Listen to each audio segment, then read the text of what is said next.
Buenas tardes, República Dominicana, gracias por estar con nosotros. Aquí inicia la hora de Consuelo.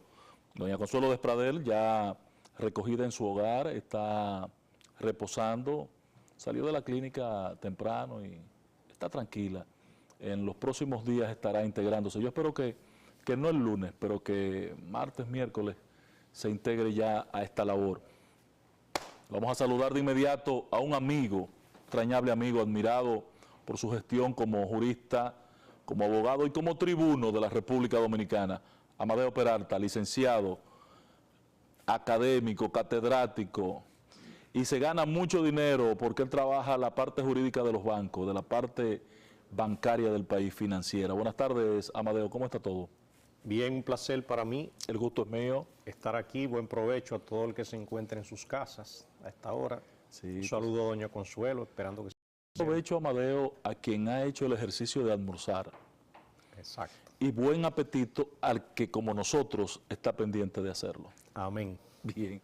Amadeo, he visto en los últimos días, mi objetivo de compartir contigo esta escena es que veamos la situación de este nuevo caso que ha impactado a la sociedad, la muerte del profesor Junior Ramírez, amigo suyo, amigo nuestro. Era una persona querida por todo el mundo, no obstante sus contradicciones y su forma de accionar en el ejercicio jurídico. Pero todo el mundo le quería y le apreciaba, un tipo con don y calidad de gente. Así es. Ahora, antes de entrar al caso Junior Ramírez, el tema financiero. Aquí yo tengo la impresión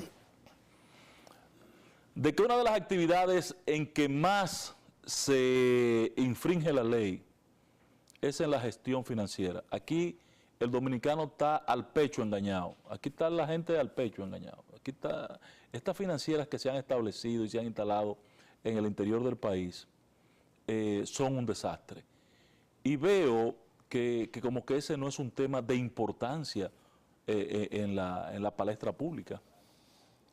Ojalá que sea tomado como un tema de importancia. Y si yo te hago un resumen diciéndote que cerca de 7.000 millones de pesos han sido robados, dilapidados, estafados. 7.000 millones de pesos. ¿En qué tiempo? A través de los últimos fraudes que han acontecido, finales del 2014 al día de hoy. Y el ejercicio también es breve. Banco Peravia, 1.400 millones, un fraude. Financiera Invelsia, 1.400 millones también. Ahí van 2.800 millones de pesos. Se le imputa al Banco Providencial 600 millones. Ahí hay 3.100 millones. A una financiera en Puerto Plata. 1.400 millones van ahí. A una financiera en Puerto Plata también 1.400 millones y a otra 500 millones en Puerto Plata. A una en La Vega. En Puerto Plata son varios los casos. Sí, son 3 casos. En Puerto Plata. Lo de Puerto Plata es un desastre porque hay mucha gente que está viniendo de retiro a vivir a Puerto Plata y entonces como que estos han sido caldo de cultivo para estos oportunistas mafiosos financieros del país. Sí, muchos extranjeros. Yo represento a muchos extranjeros que confiaron en la República Dominicana, confiaron en el sistema y tenían sus ahorros en instituciones que parecían que operaban de manera legal y al contrario, operaban al margen de la ley totalmente.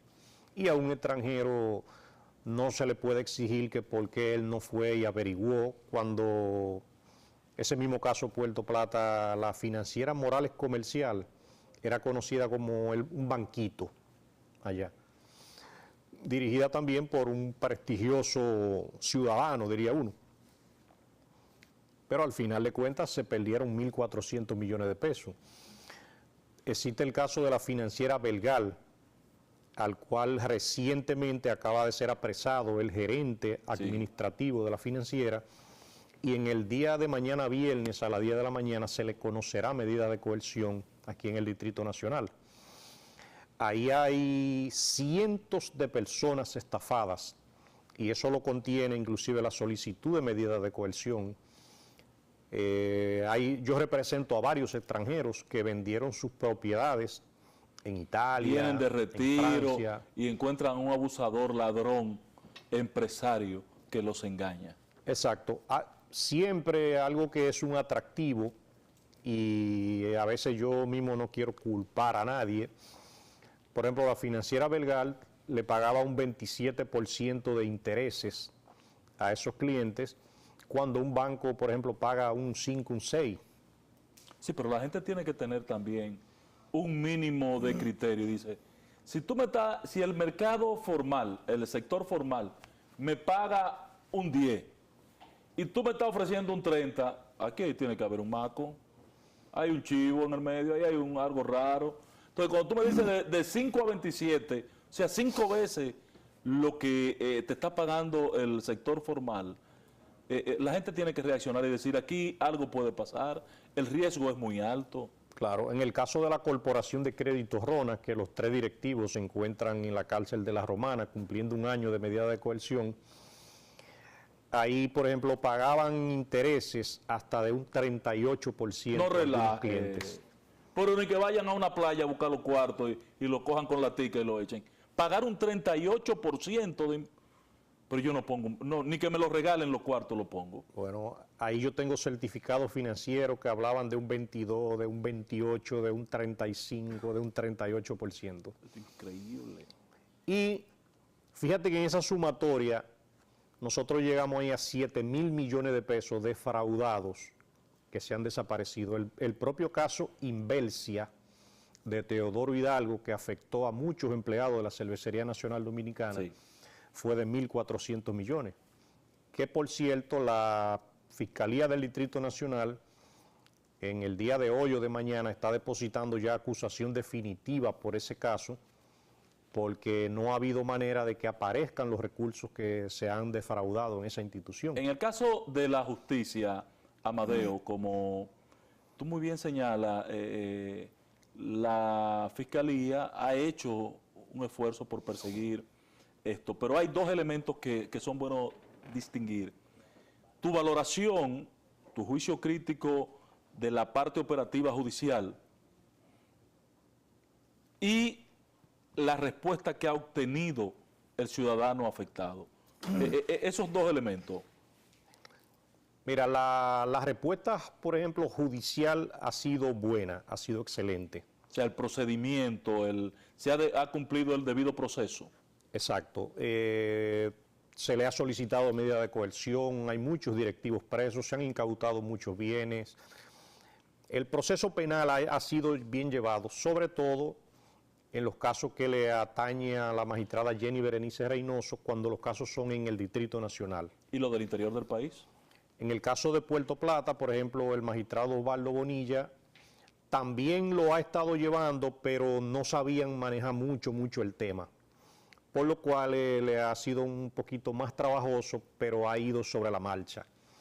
El mismo caso sucedió en La Vega, con una financiera que se llamaba Inversiones y Préstamos Veganos, totalmente ilegal, ni siquiera en la Cámara de Comercio existía ese nombre registrado. Y recuerdo la anécdota que cuando yo fui a depositar 4 querellas en La Vega, por primera vez allá se había visto un caso de violación a la ley monetaria y financiera, y los fiscales... Estaban tímidos y... Exacto, tuvieron que empaparse demasiado con la Fiscalía del Distrito, conmigo, para llevar el caso, porque era algo nuevo para ellos. Totalmente nuevo. Y en cuanto a la respuesta de las autoridades, la respuesta ha sido totalmente nula.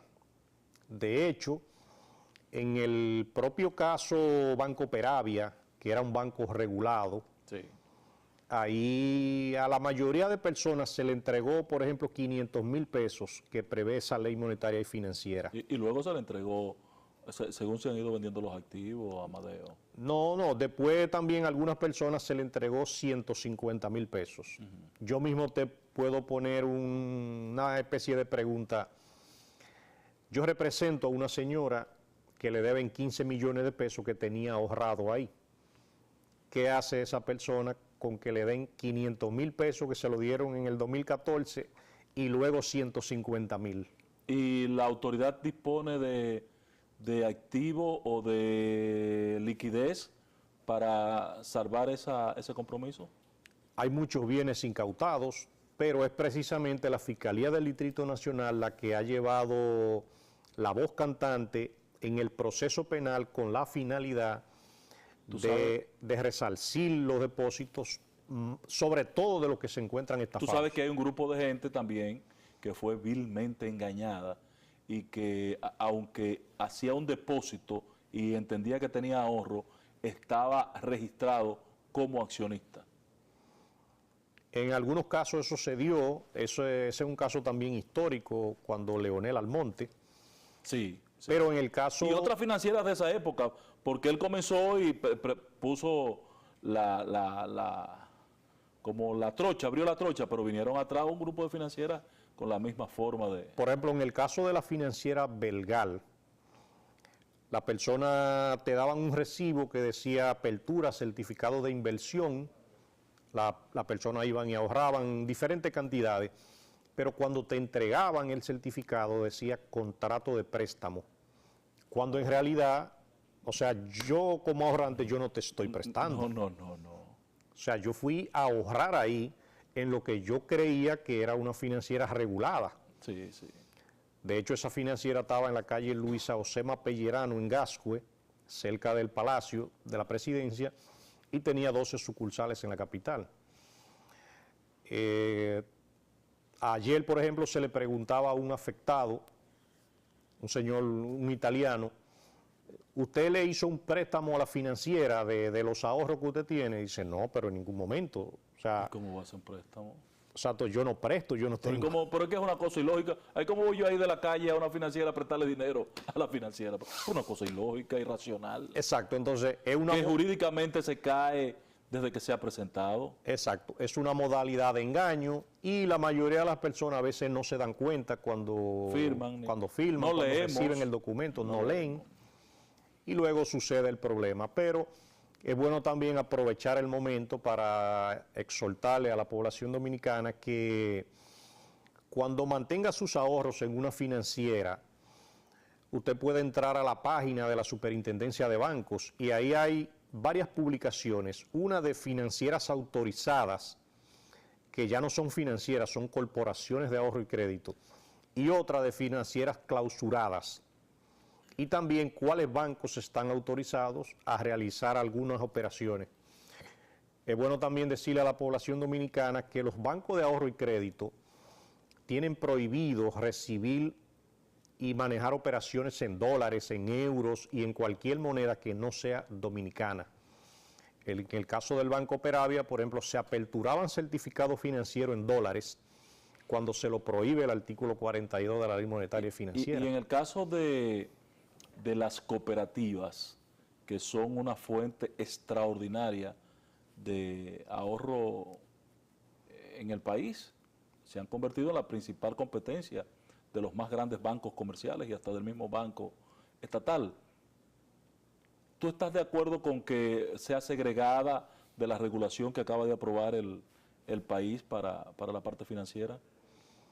¿Segregada en qué aspecto? En la fiscalización directa del banco, de la superintendencia de bancos. Mira, ciertamente cuando fue introducida la nueva ley de lavado de activos, ahí hay una pugna donde la superintendencia de bancos siempre ha querido regular las cooperativas, pero por ley... Versus el IDECOP. Pero por ley, las cooperativas son reguladas por el IDECOP. Pero una ley cambia a otra ley. Exacto, pero en ese caso los propios diputados, el mismo Julio Encarnación... hicieron un lobismo extraordinario y vencieron la voluntad política de cambiarlo. Tu parecer, porque tú tienes experiencia en ese punto, ¿qué tú crees que es lo más saludable para un país en vía de desarrollo como el nuestro, en una franca vía de desarrollo? Es digno de ponderar tu opinión. Mira, yo soy de opinión de que la ley del IDECOP, esa ley tiene 64 años de vigencia. No, pero puede ser, hombre. Entonces yo soy de opinión de que los legisladores se empeñen en conocer un proyecto de modificación a esa ley. Y actualizar esa ley. Exacto, que inclusive la convertiría en una superintendencia de cooperativas. Muy bien. Con un mayor presupuesto, mejores supervisiones, estructuradas diferentes. Si en la actualidad existen 1012 cooperativas, yo te puedo decir que el Departamento de Inspectoría del IDECOP posiblemente tenga 40 inspectores. En capacidad para inspeccionar al año, no más de 100 o 200 cooperativas. Exacto. Y de ahí que todo eso dificulta. Ciertamente hay cooperativas, sobre todo en el Cibao, que son más poderosas Que cualquier banco. que 3 bancos de ahorro y crédito en la capital. Eso es innegable. Sí. Y por eso se necesita de mayor regulación, de mayor supervisión. De hecho, esa propia ley de lavado de activos trató de enfocar un poco las cooperativas porque las cooperativas estaban... es una buena iniciativa, pero estaban a la deriva. Sí. Totalmente, en cuanto a la supervisión y en cuanto a la fiscalización. Por suerte no hay escándalo, porque algo pasa, como que todo el mundo es dueño del dinerito y muchas son de comunidades, y como que en la comunidad se conoce todo el mundo, y que no ha habido escándalo ni problemas en torno a las cooperativas, excepto en algunas que han estado vinculados a sindicatos, a grupos de trabajo y eso, y que ha habido problemas.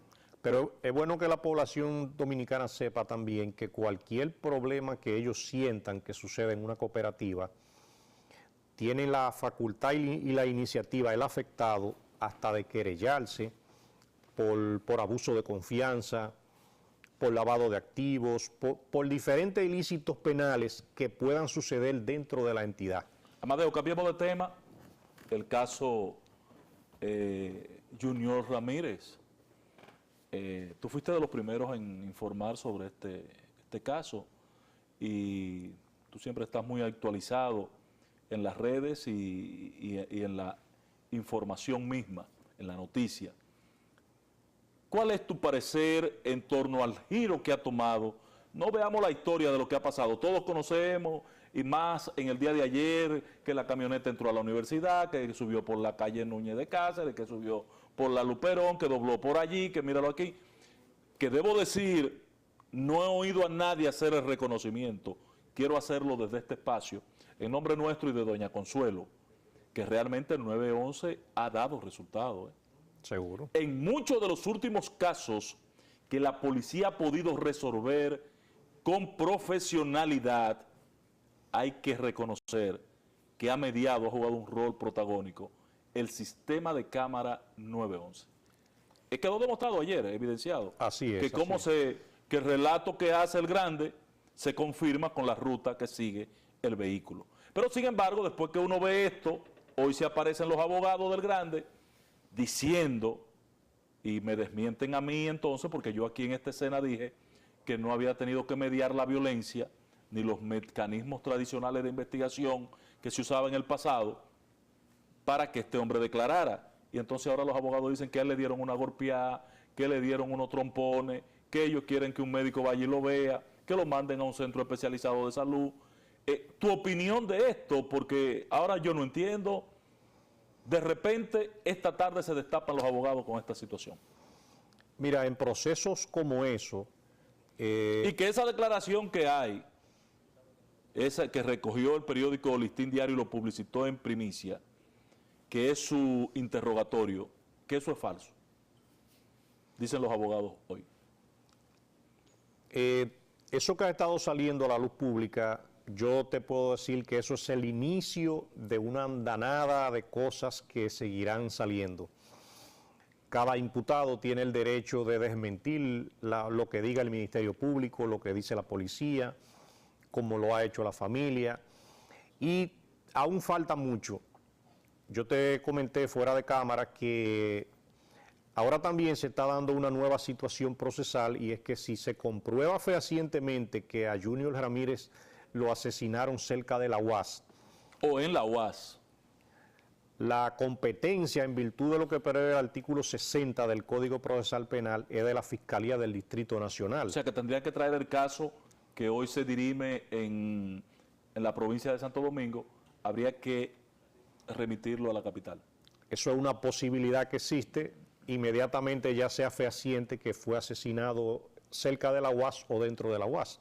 El hecho de que hayan botado el cadáver Ya en la provincia de Santo Domingo ya eso es otra situación.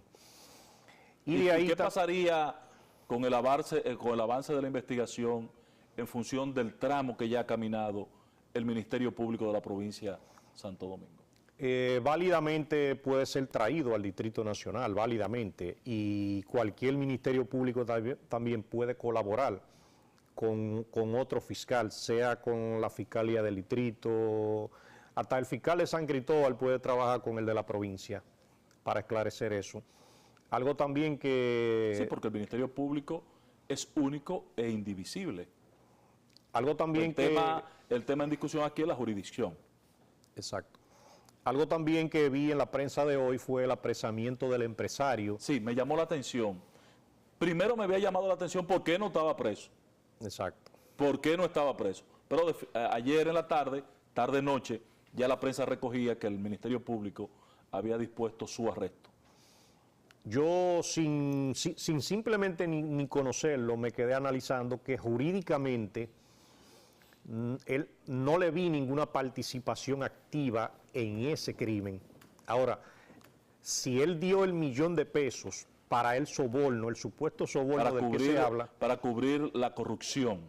Exacto, ahí sí él puede ser válidamente imputable en el segundo expediente que se pretende abrir. ¿Cómo se tratan estos casos? Porque para mí, Amadeo, corrígeme esta parte, porque en este escenario, aunque yo no estaba, pero sí lo pude confirmar anoche, Valentín Medrano decía ayer que el móvil de este crimen no es el soborno, que el móvil de este crimen, dice él, es callar la boca a alguien que quiere hacer una denuncia. Sin embargo, para mí sigue siendo tomando primacía, el ejercicio del soborno y de la extorsión. Aunque la parte más pecaminosa es la impunidad a la corrupción que se viene denunciando desde el año 2013. Ciertamente. Entonces, si la corrupción aquella vez cuando fue denunciada hubiese sido atacada y hubiese tenido consecuencias, no muere Junior Ramírez por este caso. Podría caer en otro caso, pero en este no. Yo te puedo decir, como te mencioné ahorita, que de ese caso Junior Ramírez aún muchas verdades no se conocen.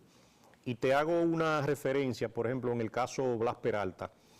El caso Blas Peralta tuvo que durar un año entero en un proceso judicial para que al final de cuentas algunos de los imputados de ese proceso decidieran negociar con el Ministerio Público y revelar válidamente cómo sucedieron los hechos. Un año después se confirmaron hipótesis que la población las creía como ciertas, entre ellas que a ese candidato de San Cristóbal, a Montaz.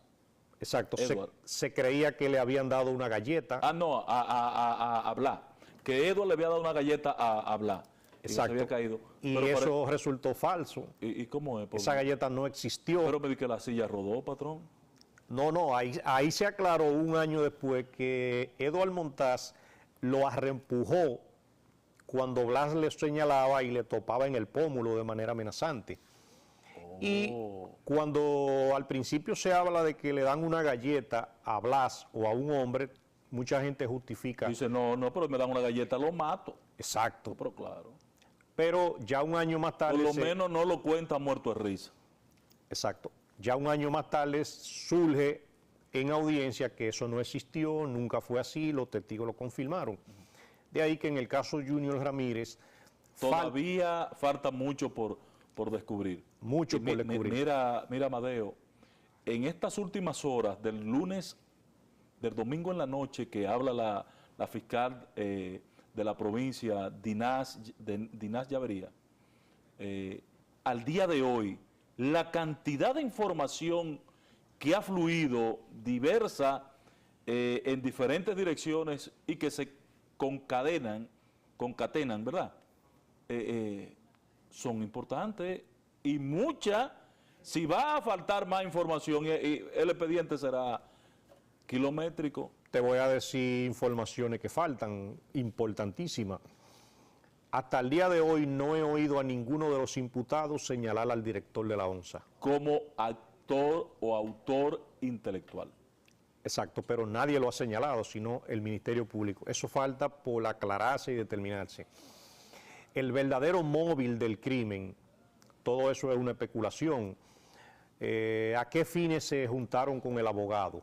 Sí. Si le llevaron el dinero, ¿Por qué se no le juntaron con el llevaron. empresario? Esa reunión en el club de los profesores, ¿está complicada la cosa? Exacto, si el día del crimen ellos llevaron algún dinero para presuntamente cubrir lo que se le pedía o no, o si tal vez ellos intentaron robarse el dinero que ellos fueron a llevar, o sea, hay muchas Esa es otra especulaciones. versión, es otra vertiente, que estos muchachos hayan ido a pagar y decidieran mejor quedarse con los cuartos. Exacto, otra versión puede ser que hayan ido a llevar una parte y el abogado dijo, No, yo no recibo parte. no, eso no fue lo que hablamos, yo no recibo eso, aténgase a su consecuencia, y eso haya degenerado en ese abominable crimen. Sí, que es para mí la pata de los tres casos, entiéndase el tema corrupción, que el Ministerio Público, y quisiera tu juicio en este aspecto, ha decidido pedir a Cámara de Cuentas una auditoría de la gestión, creo que en una muy oportuna y sabia decisión del Ministerio Público, que la gente comenzaba a demandarlo. Cuando digo el Ministerio Público hablo de la Procuraduría General de la República. De los tres temas en discusión, corrupción, soborno y extorsión y el crimen, para mí el crimen está definido, está sellado y cerrado ese caso. Exacto, eso está definido, simplemente falta establecer quiénes son los verdaderos culpables o imputados del proceso. Todavía, como no se ha conocido la medida de coerción, inclusive hay cosas que pudieran variar. En este momento ya están en el juzgado de atención permanente los imputados. Exacto. El caso de corrupción, soborno y cohecho, la población dominicana tendrá que esperar varios meses a que la Cámara de Cuentas materializa la auditoría. De manera apresurada materialice esa auditoría. La Cámara de Cuentas se ha quejado mucho de la falta de presupuesto que hay, de la deficiencia que tiene económica, pero ya esto es un caso importante, nacional y urgente. En el caso, en la tercera pata de este es un 3 en 1, crimen, corrupción y la extorsión. En el caso de la extorsión, practicada desde la óptica del abogado, ya muerto, ¿no te anima a que se profundice en ese caso? Porque, ¿y si el abogado no estaba solo en esta práctica? En todos los casos, el Ministerio Público ha estado haciendo un buen trabajo y debe seguir profundizando. Pero desde la óptica que lo veo... No, porque ahora han salido unas voces que no quieren que toquen ese tema de la extorsión, y tú hablar de ese tema de la extorsión es que te caigan arriba como lapa. Desde la óptica que lo veo, he pensado que tal vez el colega y abogado también recibía informaciones de buena fuente de esas instituciones que le facilitaban esos datos. De ahí que sería bueno que el Ministerio Público averiguase. O sea, que se podía estar instalando en el país una industria del soborno en función de las debilidades que comienzan a expresar funcionarios gubernamentales que ya tienen dilatado periodo de tiempo en el ejercicio. Eso ha sucedido casi siempre. De hecho, hay instituciones policiales e investigativas que muchas veces tienen gente infiltrado en las instituciones públicas y desde ahí le dan información, allí pagaron, allí resolvieron, allí, y todo se sabe. Y esa industria, en caso de que se desarrolle, para mucha gente es atractiva. Muy atractiva. Pero bastante peligrosa. Porque aquí hay mucha gente que hay que pisarle, que tienen cola para pisarle, por lo que se ve con los ojos de la cara. Hay gente que tiene y exhibe una cantidad de riqueza que uno se la pregunta. Yo tengo 30 años de ingeniero y no he podido lograr este nivel de riqueza, y cómo es posible. Pero definitivamente podemos aprovechar el momento para exhortar no solamente a la clase jurídica, a los abogados, a la clase periodística, a la cual me mantiene muy unida. No, patrón, ahí también hay metido 2 o 3 en el plan y en la industria de la extorsión y el chantaje. Exacto, aprovechar el momento para decirle que modifiquen algunas actitudes, eso nadie lo ve bien.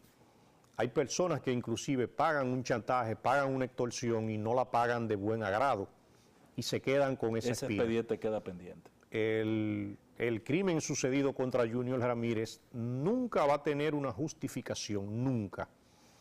Pero